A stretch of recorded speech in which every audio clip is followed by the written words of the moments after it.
Some signals were never meant to be heard. In the summer of 1997, an array of underwater microphones detected something in the deep Pacific Ocean. The system that picked it up was originally built by the United States Navy to track Soviet submarines during the Cold War. By the late 90s, it had been handed over to scientists. They used it to listen to earthquakes, underwater volcanoes, and the calls of whales thousands of miles away. But on that summer day, it picked up something else. A sound so powerful that it was detected by sensors more than 3,000 miles apart. The scientists who first analyzed it had no explanation. They named it the bloop.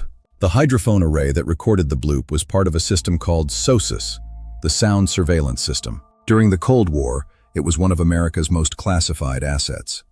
Hundreds of listening stations stretched across the ocean floor, connected by thousands of miles of cable. When the Cold War ended, NOAA inherited parts of the network and began using it for something entirely different, mapping the acoustic landscape of the ocean itself. The ocean is not silent, it is full of sound. Tectonic plates grind against each other. Underwater volcanoes rumble. Ice shelves crack and calve into the sea. Blue whales produce calls that can travel across entire ocean basins. The scientists monitoring SOSUS had learned to recognize all of these. They could listen to a recording and tell you what made it. But when they played back the recording from that summer, they heard something that didn't match anything in their catalog. The sound lasted for roughly 1 minute. It rose rapidly in frequency and was loud. Extraordinarily loud. Louder than any known biological sound ever recorded. The blue whale, the largest animal on Earth, produces calls that register around 188 decibels. The bloop was significantly more powerful. And it didn't match the acoustic profile of any known geological event either. It wasn't an earthquake. It wasn't a volcano. It wasn't ice.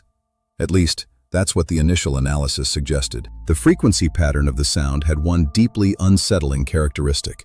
Its profile was consistent with a biological source, something alive. But for a living creature to produce a sound that powerful, it would need to be enormous.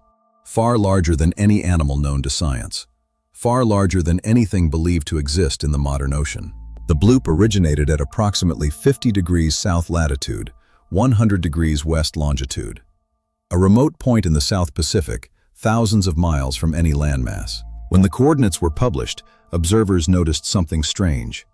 They were almost identical to the fictional location of R'lyeh, the sunken city described by the horror writer H.P. Lovecraft in 1928, where a massive creature sleeps beneath the ocean. A coincidence, certainly, but an eerie one. Speculation spread quickly. Some suggested the sound was evidence of an undiscovered species of massive proportion, something living in the deep ocean trenches where sunlight never